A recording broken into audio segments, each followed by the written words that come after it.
마태복음 13장 31절 32절 말씀 우리 함께 읽겠습니다. 같이 읽습니다. 또 비유를 들어 이르시되 천국은 마치 사람이 자기 밭에 갖다 심은 겨자씨 한 알 같으니 이는 모든 씨보다 작은 것이로되 자란 후에는 풀보다 커서 나무가 되매 공중의 새들이 와서 그 가지에 깃들이느니라. 아멘. 예수님께서는 여러 가지 비유로 하나님 나라를 가르치셨습니다. 씨 뿌리는 비유를 통해서는 복음의 씨가 뿌려지지만 사람들의 마음 상태에 따라서 다양한 결과가 나타난다는 것을 가르치십니다. 동일한 복음, 똑같은 복음이 전해지지만 듣는 사람의 마음이 어떠하냐 여기에 따라서 구원을 받는 결과가 나오기도 하고 구원받지 못하는 결과가 나오기도 한다는 겁니다. 가라지 비유는 하나님의 나라가 이 땅에 임했다고 해서 세상에 있는 모든 악과 악인들이 다 소멸되는 것이 아니라는 것을 가르쳐 줍니다. 나아가서 이 가라지 비유는 하나님 나라는 세상의 악과 악인들을 다 뿌리 뽑아서 이루어져 가는 것이 아니라 하나님의 복음으로 의인들을 심고 그 의인들을 잘 보존해 감으로써 이루어지고 확장되는 나라라는 것을 우리에게 알려줍니다. 예수님께서는 세 번째로 겨자씨 비유를 말씀하십니다. 이 겨자씨 비유는 하나님 나라가 지극히 작은 모습으로 시작하지만 아주 크고 왕성하게 성장한다는 것을 가르쳐 줍니다. 오늘 본문 31절에 보면 한 사람이 겨자씨 하나를 밭에 갖다 심었다고 합니다.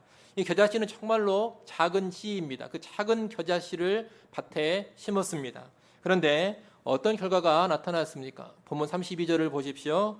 32절에 보면 이는 모든 씨보다 작은 것이로되 자란 후에는 풀보다 커서 나무가 되매 공중의 새들이 와서 그 가지에 깃들이느니라 이렇게 말씀합니다.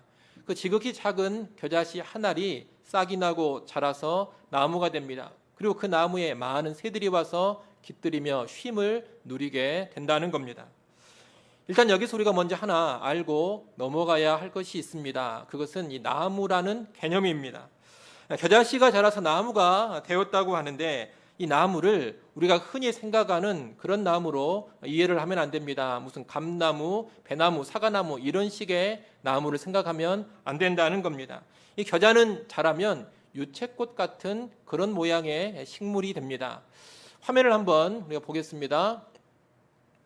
여러분 화면에 보시는 것이 손가락 위에 얹어 놓은 겨자씨 두 알입니다.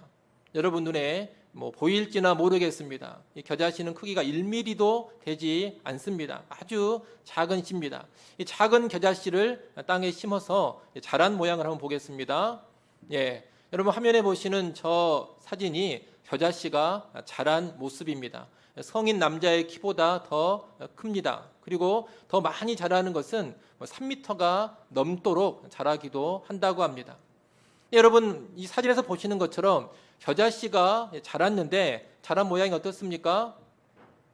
우리 흔히 생각하는 그런 나무가 아닙니다. 이것은 우리가 이스라엘 사람들의 그 어휘관념을 이해를 좀 해야 할 것입니다. 이스라엘 사람들은 씨앗을 심어가지고 싹이 나서 줄기가 올라오면 그걸 다 뭐라고 부르느냐? 나무라고 부릅니다. 그렇기 때문에 무슨 사과나무, 배나무, 포도나무 이런 것만 나무라고 부르는 것이 아니라 우리나라에 있는 코스모스라든가 유채꽃 이런 것을 보면서도 뭐라고 부르느냐? 나무라고 부른다는 겁니다. 왜 나무라고 부릅니까? 땅에서 줄기가 올라오기 때문에 나무라고 부르는 겁니다. 반면에 줄기가 올라오지 않는 식물들, 예를 들면 잔디라든가 수박이라든가 호박 이런 식물들은 다 일컬어서 뭐라고 부르느냐? 풀이라고 부릅니다. 줄기가 올라오면 그 식물은 다 나무고 줄기가 올라오지 않으면 풀인 겁니다. 그래서 오늘 본문에도 보게 되면 겨자를 나무라고 부르고 어떻게 비교하느냐? 풀보다 커서 나무가 된다 이렇게 비교하며 말하고 있습니다. 그러니 겨자를 나무라고 부르는 것은 이스라엘의 이 어휘관념상 맞는 말이다 이렇게 여러분이 이해를 하시면 되겠습니다. 또 이 겨자는 군집식물입니다. 때를 이루어서 자라는 식물이라는 겁니다. 겨자가 때를 이루어서 군집해서 이제 2m, 3m 이런 크기로 다 자라게 되면 일종의 겨자 숲이 형성이 됩니다. 그러면 그런 겨자 숲에 새들이 와서 깃들이게 되는 겁니다. 겨자 하나 자라가지고 새들이 깃들일 수는 없습니다. 겨자가 군집으로 자라서 겨자 숲을 이룰 때 이제 그 숲 사이로 새들이 와서 깃들이며 쉬는 겁니다. 예수님께서 비유해서 말씀하신 겨자가 자라 나무가 되어 새들이 깃들인다, 이 말은 바로 그런 장면을 염두에 두고서 하시는 말씀입니다. 그런데 여러분, 다시 이 겨자씨 비유를 보십시오. 31절을 보십시오. 겨자씨를 어떻게 심었다고 합니까? 밭에 겨자씨 한 알을 심었다고 합니다. 여러분, 밭에다가 겨자씨 한 가마니를 갖다 뿌린 게 아닙니다. 한 움큼의 겨자씨를 뿌린 게 아닙니다. 몇 개를 심었습니까? 겨자씨 한 알을 심었습니다. 여러분 한번 생각해 보십시오. 아주 넓은 밭이 있습니다. 넓은 밭이 있는데 그 넓은 밭에다가 여러분이 좀 전에 보셨던 그 1mm도 되지 않는, 눈에 잘 보이지도 않는 겨자씨 하나를 심었습니다. 티도 안 나는 일입니다. 그런데 티도 안 나는 그 작은 겨자씨 하나를 심었는데 어떻게 따는 것입니까? 이것이 자라서 나무가 되어 새들이 깃들일 정도가 되었다는 겁니다. 작은 겨자씨 하나를 심었는데 군집을 이루어서 아주 무성하게 자랐다, 이 말입니다. 기적적인 성장인데 그것을 가리켜서 나무가 되어 새들이 깃들이게 되었다, 이렇게 표현을 하는 겁니다. 이 겨자씨 비유의 핵심은 뭐냐? 기적적인 성장입니다. 하나님 나라는 정말로 미약하게, 정말 작고 초라하게 시작을 하는데 기적적인 성장을 이룬다. 이것이 겨자씨 비유의 핵심 교훈이라는 겁니다. 여러분, 실제로 우리가 지난 기독교 역사를 보면 정말 이 겨자씨 비유대로 되었다라는 것을 알 수가 있습니다.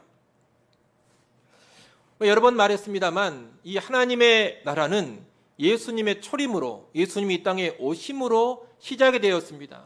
근데 예수님께서 이 땅에 오심으로 하나님 나라가 시작됐을 때 뭔가 웅장하고 거대하고 화려하게 하나님 나라가 임한 게 아닙니다. 예수님께서 구유에 오셨습니다. 정말 낮고 천하게 오셨습니다. 하나님 나라가 그렇게 정말 낮고 천한 모습, 미약한 모습으로 시작이 됐습니다.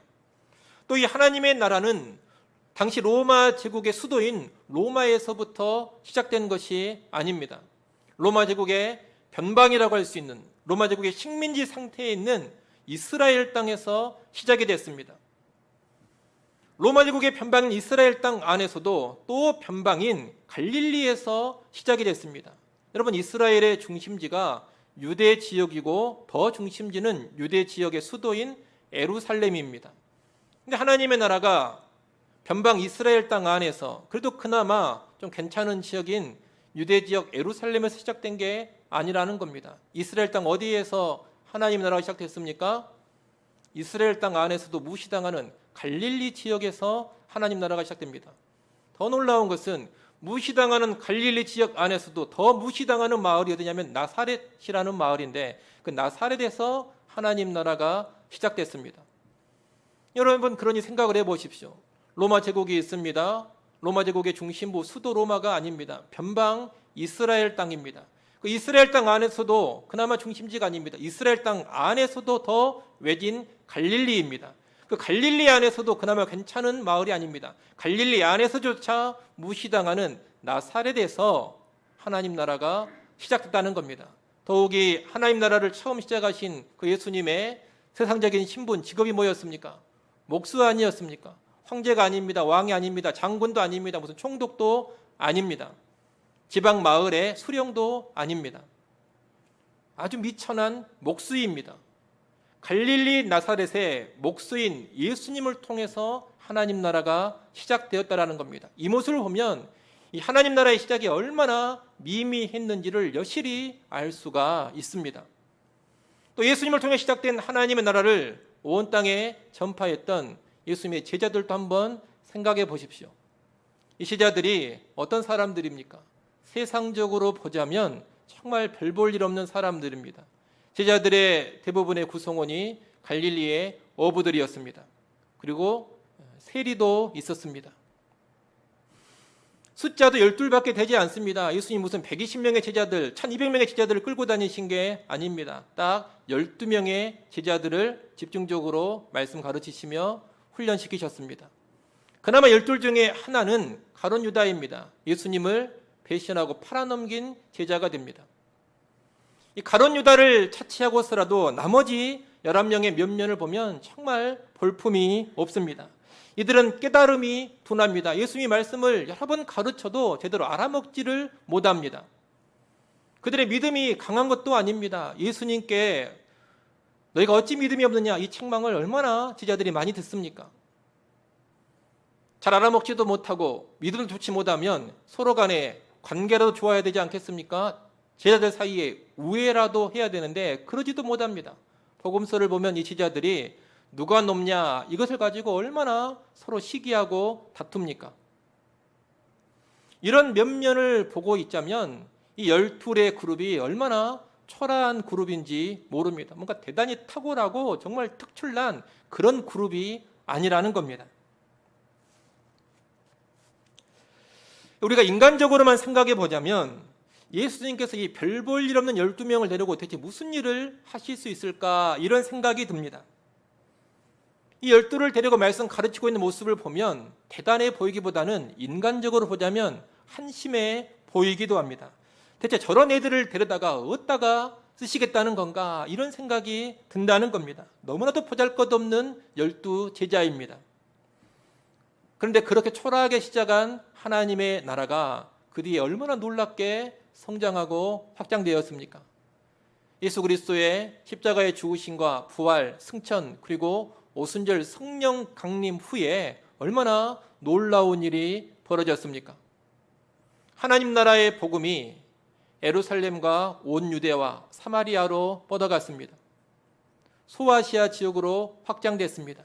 지중해를 건너서 그리스도 반도를 뒤덮었습니다. 로마에까지 복음이 전파되었고 온 유럽을 복음으로 덮었고 영국을 거쳐 미국으로까지 확장됐습니다.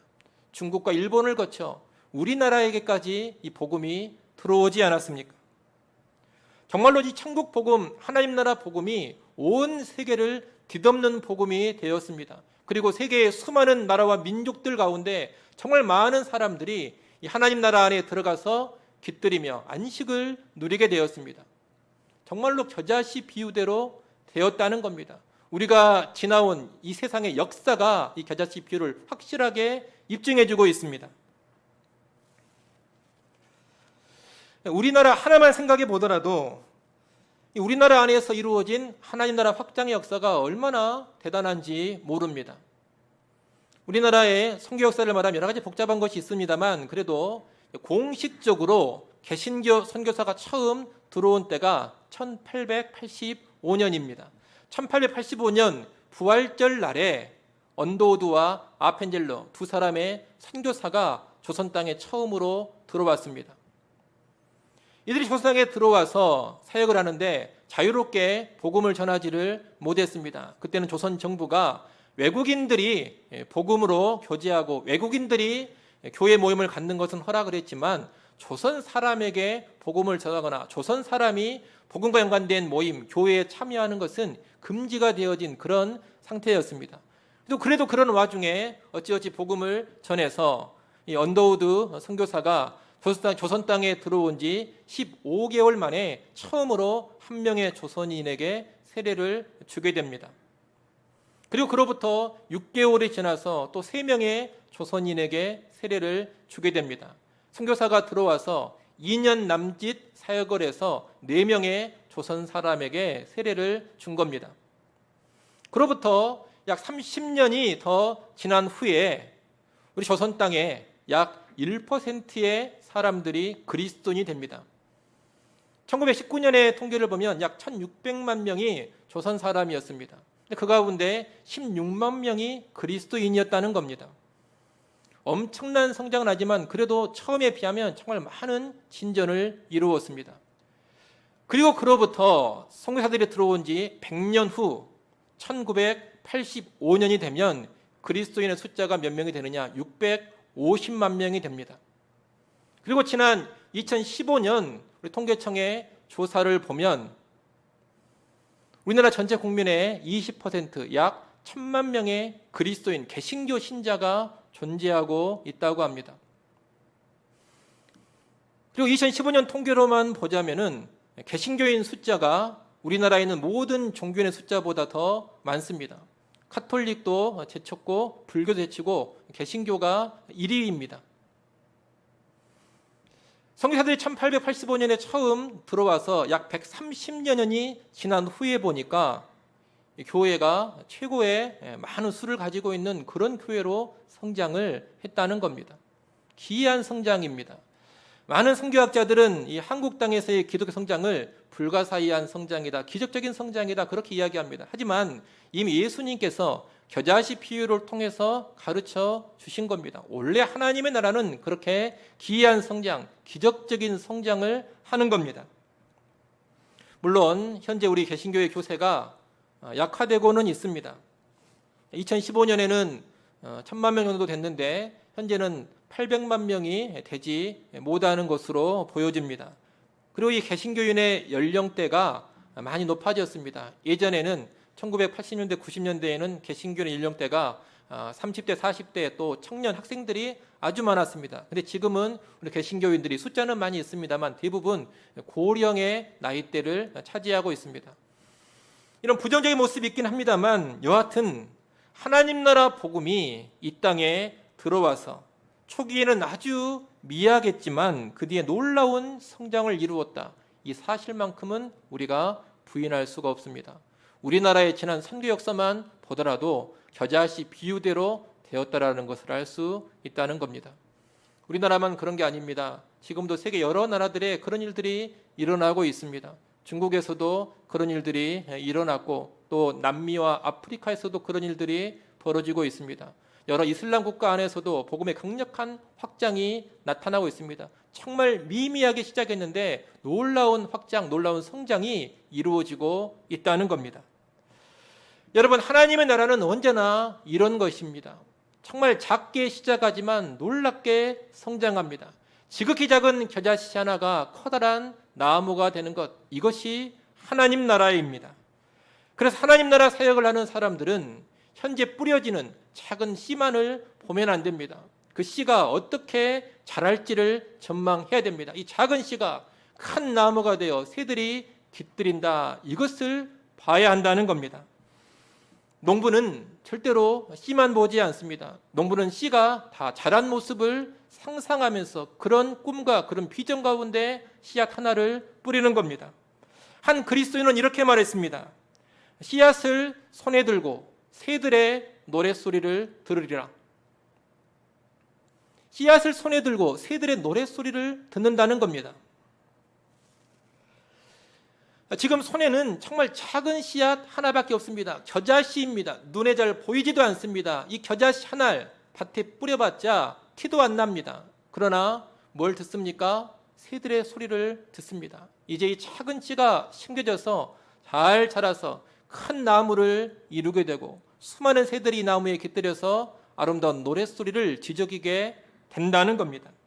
우리 그리스도인들은 그 새들의 노랫소리를 들으면서 작은 복음의 씨앗 하나를 심어가는 사람들입니다. 이것을 소망하면서 바로 지금, 바로 이 자리에서 작은 복음의 씨앗 하나를 심어가는 사람들, 그런 사람들이 그리스도인이라는 겁니다. 우리 예수님께서도 변방 중에 변방인 갈릴리의 나사렛에서 온 땅을 뒤덮는 하나님 나라의 꿈을 꾸셨습니다. 로마 제국의 거대한 수도, 화려한 수도인 로마에서 온 땅을 뒤덮는 하나님 나라의 꿈을 꾸신 게 아닙니다. 변방의 정말 초라한 마을 나사렛에서부터 온 땅을 덮는 하나님 나라의 꿈을 꾸셨습니다. 또 예수님께서 12명의 보잘것없는 제자들에게 말씀을 가르치면서 수많은 민족들 가운데 일어나게 될 무수한 하나님의 백성들의 비전을 가지셨습니다. 로마 제국 안에서 최고의 엘리트들을 모아놓고 가르치면서 하나님의 백성의 비전을 품으신 게 아닙니다. 이스라엘 땅 안에서 제일 잘 나가는 사람들 모아놓고 또는 수많은 대중 몇천 명, 몇만 명을 모아놓고 가르치면서 하나님 나라 백성의 무수한 비전을 가지신 게 아니라는 겁니다. 별 볼 일 없는 12명 모아놓고 가르치면서 온 세계 가운데 무수하게 일어날 예수님의 제자들, 하나님 나라 백성들의 비전을 품으셨습니다. 예수님은 분명히 겨자씨 한 알이 놀랍게 자라 큰 나무가 된다라는 것을 보고 계셨습니다. 정말로 하나님 나라는 그렇게 성장한다라는 것을 확신하고 계셨습니다. 그래서 그렇게 사역을 하신 겁니다. 그렇기 때문에 오늘날 우리도 예수님을 따르는 자들이라면, 그리스도인들이라면 주님과 동일한 꿈, 동일한 비전을 품고서 사역할 수 있어야 합니다.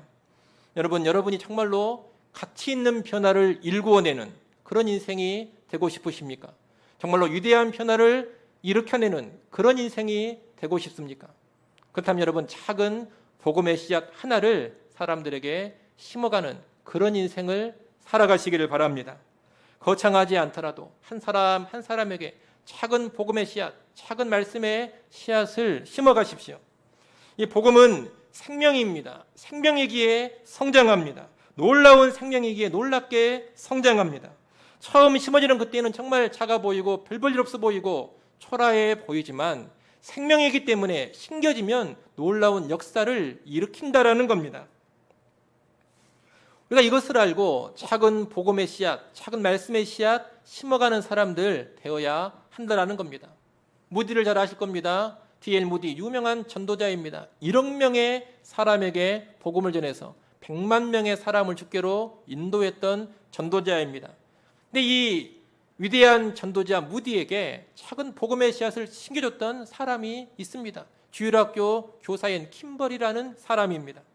그 교사가 무디에게 깊은 관심을 가지고 작은 복음의 씨앗 하나 심어줬기 때문에 그 뒤에 그 거대한 역사가 일어난 겁니다. 매 주일마다 수천 명의 사람들에게 복음을 선포했던 위대한 설교자 스펄전 목사님이 계십니다.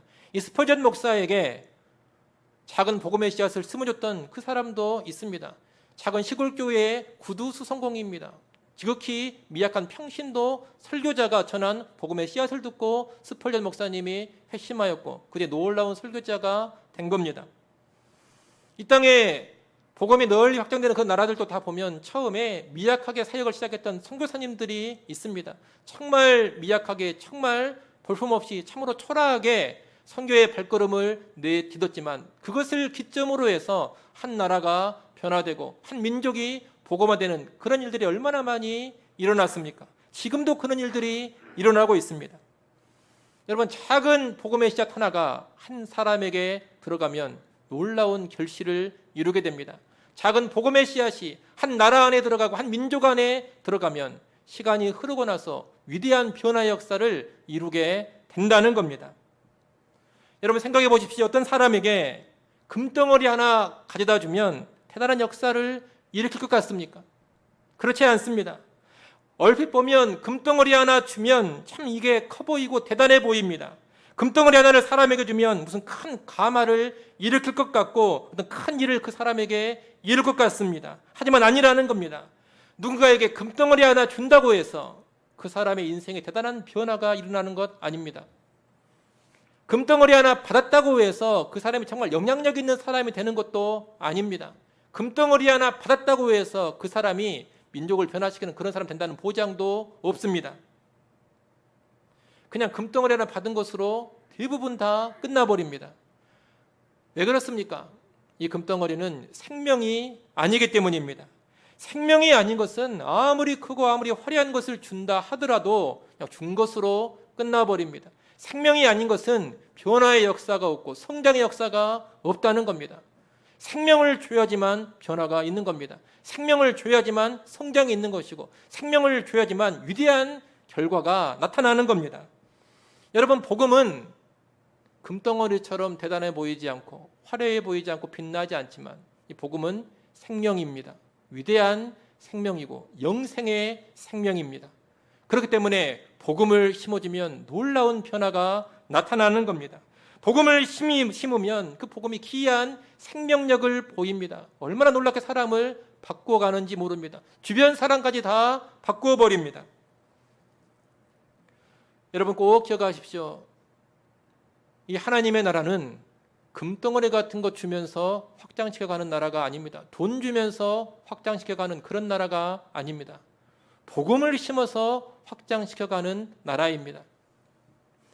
얼핏 보면 금덩어리 주고 좋은 세상 것들 주면 왠지 교회가 더 잘 될 것 같고 하나님 나라가 더 크게 확장될 것 같습니다. 하지만 절대로 그렇지 않다는 겁니다. 그런 것은 그냥 그런 것 받는 것으로 끝나버립니다. 반드시 복음을 심어야지만 그 복음이 역사하고 능력을 발휘해서 놀라운 하나님 나라를 이루어 가는 겁니다. 그런 여러분도 일단 가정에서 여러분의 자녀들을 보면서도 세상적으로 크고 대단하고 화려한 것들 심어주려고 하지 마시고 먼저 복음을 심어주는 그런 부모들이 되십시오. 우리 자녀들에게 먼저 말씀을 심어주는 그런 부모들이 되십시오. 세상적으로 아무리 크고 위대하고 화려한 것 심어줘도 그런 것들은 생명이 없기 때문에 우리 자녀들의 삶에 진정한 변화를 일으키지 못합니다. 그러나 복음을 심어주고 말씀을 심어주면 자녀의 인생 가운데 하나님 나라가 펼쳐지게 되는 겁니다. 위대한 하나님의 역사를 경험하게 되는 겁니다. 집안이라든가 나라를 생각하실 때도 마찬가지입니다. 여러분, 돈이 많다고 해서 경제 좋아진다 해서 집안 살아나고 나라 살아나는 것 아닙니다. 착각입니다. 아무리 돈이 많아도 영혼이 살아나지 않으면, 영혼의 생명력이 없으면 부패하기 마련입니다. 아무리 경제가 좋아지고 경제가 성장한다 하더라도 그 나라 국민들의 영혼이 다 죽어 있다면 물질의 풍성한 가운데 썩은 데가 진동하게 되는 겁니다. 먼저 복음으로 영혼이 살아나야 집안도 사는 것이고 나라도 사는 겁니다. 이것을 알고서 복음 심는 일, 말씀 심는 일에 집중을 하라는 겁니다. 아울러 여러분의 복음 사역이 정말 작고 초라하다 하더라도 이 겨자씨 비유를 안다면 절대로 낭망하지 않아야 할 것입니다. 낙심하지 않아야 한다는 겁니다. 우리가 복음 사역, 말씀 사역과 연관해서 크게 주의해야 할 것이 있습니다. 그것은 크고 거창한 사역이 많은 결실을 맺으리라는 생각입니다. 물론 크고 거창한 사역도 나름 의미가 있습니다. 소중합니다. 우리가 큰 사역, 거창한 사역들을 폄하할 필요도 없고 부정하려고 해서도 안 됩니다. 나름 의미가 있는 귀한 사역들입니다. 하지만 무엇은 조심해야 되느냐? 그런 거창한 사역이 있어야지만 하나님 나라가 신속하게 이루어진다.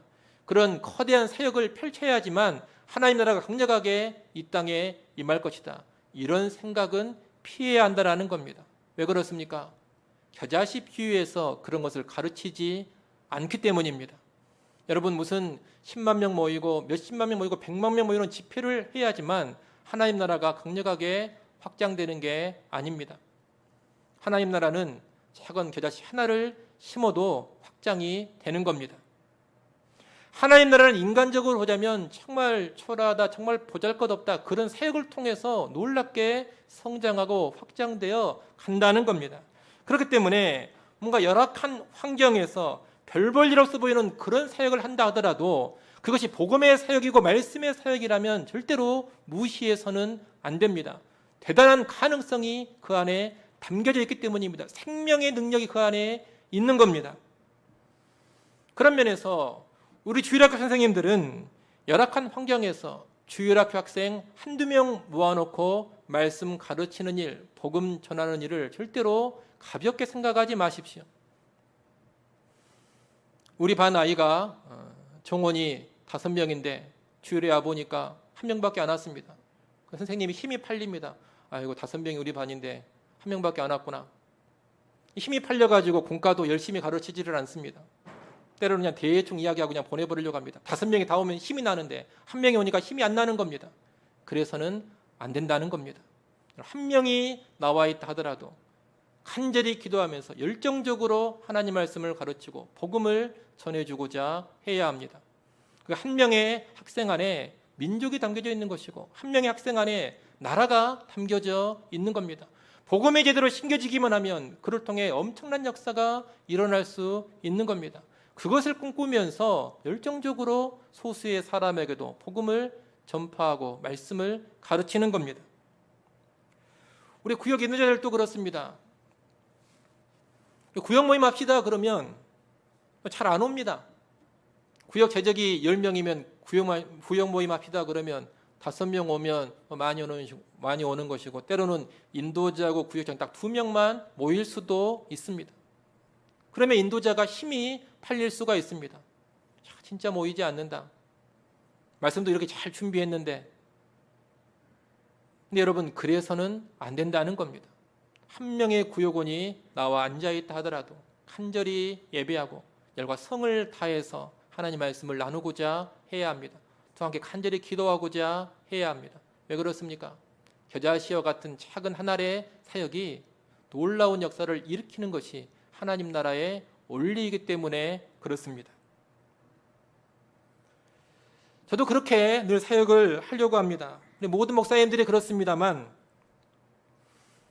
지금까지 목회를 하면서 어떤 성도 한 사람이 말씀을 몰라서 질문을 하는데 허투루 다룬 적이 없습니다. 진지하게 대답을 해주고, 시간이 30분이든 60분이든 의문이 풀리지 않으면 계속해서 가르쳐 주고자 합니다. 성경 공부도 소그룹 성경 공부가 있습니다만, 어떤 사람이 소그룹으로 성경 공부하는 거 힘들어가지고 1대1로 가르쳐달라 그렇게 요구한다면 기꺼이 1대1로 가르쳐 줍니다. 굳이 한 사람 만나가지고 시간을 쓸 필요가 있는가? 여러분, 그게 아니라는 겁니다. 겨자씨 비유를 한다면 그렇게 할 수 없는 겁니다. 제가 우리 청년들 모아놓고 방학이 되면 하나님 말씀을 가르치는 일을 쭉 해왔습니다. 올해는 코로나 상황이어가지고 못하고 있습니다만, 아무튼 방학이 되면 그런 일들을 계속 해왔습니다. 근데 규모가 작은 교회에서는 청년들을 모아놓고 하나님 말씀을 가르쳐도 별로 모이지 않습니다. 2-3명 올 때도 있고 서너 명 올 때도 있습니다. 하지만 2-3명 오고 서너 명 온다 해가지고 그 모임을 절대로 무시하지 않고 소홀히 대하지 않습니다. 왜 무시하지 않습니까? 왜 소홀히 대하지 않습니까? 작은 모임이더라도 겨자씨 하나가 같은 그런 모임이 되기 때문입니다. 방학이 되면 저에게 어떤 집회 요청이라든가 강의 요청이 종종 옵니다. 예전에 청년 사역을 한 가락이 있어가지고 작은 교회를 담임하고 있지만 그래도 불러다가 집회를 좀 인도해 주십시오. 또 리더들 대상으로 강의를 좀 해 주십시오. 그럴 때가 있습니다. 가보면 한 300명 모여있다 그럽니다. 또 리더들만 한 50여 명도 모아놨다고 그럽니다. 어쩌다 한번 가보면 정말 말씀을 잘 듣습니다. 리더들 같은 경우는 강의를 하면 그냥 말씀을 짝짝 빨아들입니다. 근데 그런 집회 요청이 있고 강의 요청이 있어도 제가 방학에 우리 아이들 2-3명 모아놓고 말씀 가르치느라고 겹치게 되면 한 번도 나가지를 않습니다. 절대로 안 나갑니다. 300명 집회를 거절하고 딱 4-5명 모아놓고 말씀을 가르치는데 우리 애들은 또 좁니다.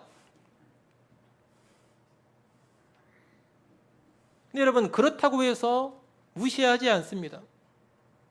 왜 그렇습니까? 거창한 집회, 큰 집회에서만 하나님의 큰 역사가 일어나는 게 아니고 그것만이 영향력 있는 일이 아니기 때문입니다. 몇 명 모아놓고 말씀 가르치는 것도 대단한 하나님의 역사가 깃들일 수 있는 겁니다.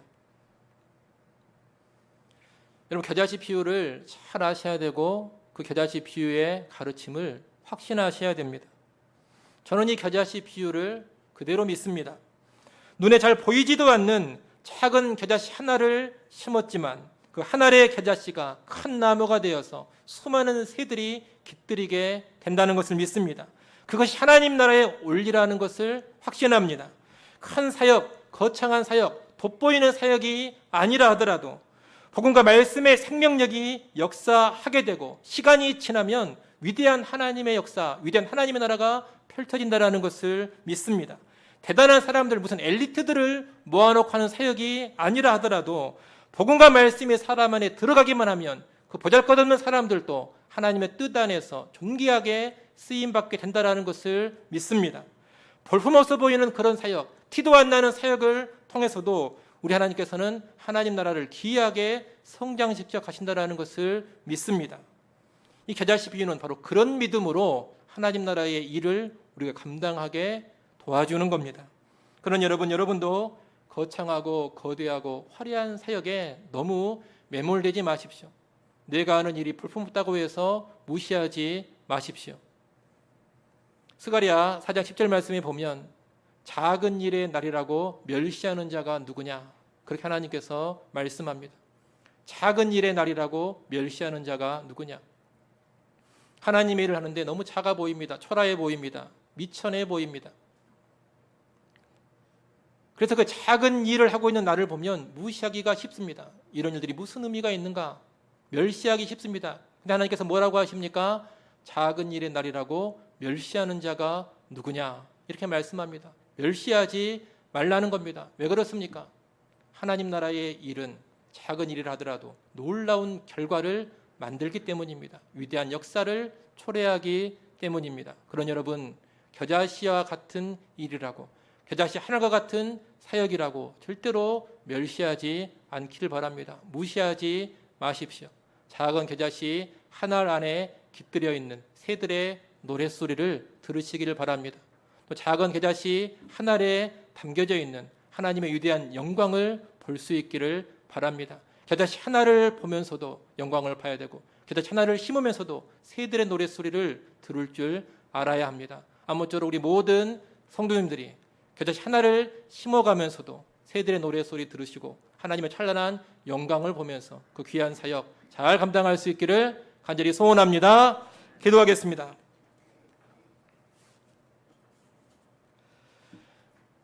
하나님 아버지, 겨자씨 비유를 받습니다. 지극히 작은 겨자씨 하나가 큰 나무가 되어 새들이 깃들이는 것이 하나님 나라임을 확신케 하여 주시옵소서. 그 확신 가운데 생명력 있는 복음의 씨앗, 소망 중에 심어가게 하여 주시옵소서. 우리의 복음 사역과 우리의 말씀 사역이 아무리 작아 보이고 초라해 보인다 하더라도 무시하지 않게 하시고 변화와 성장의 소망 가운데 열정적으로 감당케 하여 주옵소서. 예수님의 이름으로 기도드리옵나이다. 아멘.